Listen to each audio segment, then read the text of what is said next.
Գյուրջան Կասկադ, հասանելի բնակարաններ 65 ամիս մարման ժամկետով։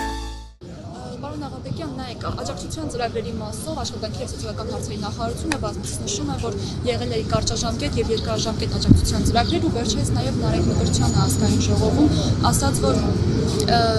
տեղյակ են եղել, որ կարճաժամկետ ու երկարաժամկետ է եւ նաեւ խոցելի իրավիճակում գտնվող մարդկանց մասին մենք տեղյակ ենք եւ նրանց հարցերով նոր գործիքներ ենք կիրառելու եւ կիրառվում են։ Ինչ է հայտնել, ինչ նոր գործիքների մասին է խոսքը, արդյոք տեղյակ եք թե այս ծրագրի կապված ինչ նորություն կա։ Դե նոր գործիքը ինչի մասին որ իրենք հայտարարել են, դա այն նոր ծրագիրն է 50,000-ի, որը որ նախատեսում են ու ասում են, որ 4,000 հոգի մեր մոտ գրանցված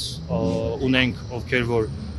սոցիալական խնդիրներ ունեն։ Այս ամեն ինչը հասկացանք է, բայց այդ նույն Նարեկ Մկրտչյանը պետք է հասկանա, որ եթե մարդիկ իրենց ներկայացրած բնակապահովման ծրագրից չեն օգտվում, մարդ դեբիլ չի, որ իր համար լավ բան առաջարկես, ինքը չօգտվի։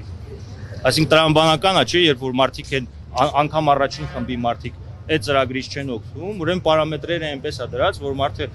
հաշվարկ անում եւ տեսնում է, որ այդ ծրագրից չկա, օգտվելու չկա։ Եթե պաշտոնական տվյալներով 15,000 է, ոչ պաշտոնական 20,000 անց է, մարդիկ տեղափոխվել են անգամ այդ ծրագրի շրջանակներից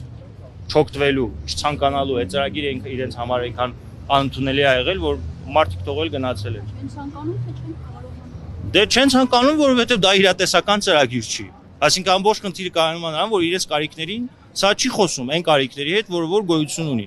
Եթե կարիքների հետ խոսե, իհարկե, որևէ մեկը իր, ինչպես ասում են, խերից փախած չի, որ ինքը իր համար լավ բան առաջարկես, ինքը ասի չէ, ես պատրաստ եմ գնամ Ռուսաստանում դեգերելու, չգիտեմ, այնպես չի էլի, որ արցախցիները ոչ մի բան չեն ունեցել, հիմա եկել են այստեղ էլ ոչ մի բան չունեն։ Մարդիկ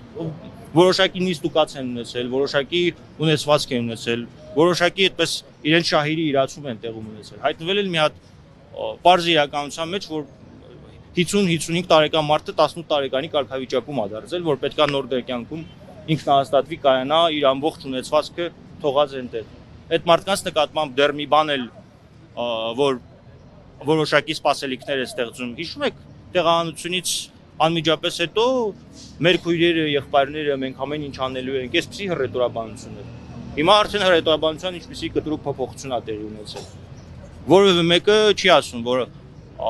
ողջ միջև մեր կյանքի վերջ մեզ ապահովեք։ Կամ առանձին տեսել եք, որ ըստ մասնագիտությունների ինտեգրացիա տեղի ունենա, չէ, չկա։ Լավագույն մասնագիտությունը, որի շուրջ որ պետք է այդ ինտեգրացիան տեղի ունենար, դա զինվորականությունն է, պատերազմով անցած։ Թող մի հատ վիճակագրություն ցույց տան, քանի զինվորական է հիմա նորից եկել այստեղ մտել աշխատանքի։ Այսինքն պետությունը բան չի, էլի հասարակական կազմակերպություն չի, որ ասի ես միջոցառում եմ կազմակերպել, ուզում եք եկեք, ուզում եք մի եկեք։ Պետության խնդիրը նրա մեջ է, որպեսզի իր կողմից իրականացած ծրագրերը էֆեկտիվ լինեն։ Եթե իր ծրագրերը էֆեկտիվ չեն լինում, ինքը ժողովրդին է մեղադրում, դա նման է նույն նրան, որ ռազմական գործողությունների ընթացքում պարտություն է լինում, ասում է դե ես ինչ անեմ, ասել եմ որ բրորիկ կասկա վերցրեք գնացեք հայրենիք պաշտպանեք, դուք չեք պաշտպանել։ Բայց դեպքում դու այս կառավարության շենքում նստում ես, ինչ անես։ Եթե ժողովուրդը պետք է ինքնա, դե լավ է անում, թող պատրաստվի։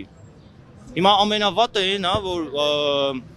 ինքը այդ ամեն ինչը անում է, հասարակությունը պետք է աչքերը բացի եւ հասկանա, որ հանրային ճնշումը իր բոլոր մեթոդներով, բոլոր հնարավոր իրավական սահմաններում գտնվող մեթոդներով մենակ այդ է էֆեկտ տալու։ Մնացած տարբերակով ինչքան էլ 5,000 հոգի հավաքվենք, 10,000 հոգի հավաքվենք, ոչ մի բան չի լինելու, գործողություններ են պետք։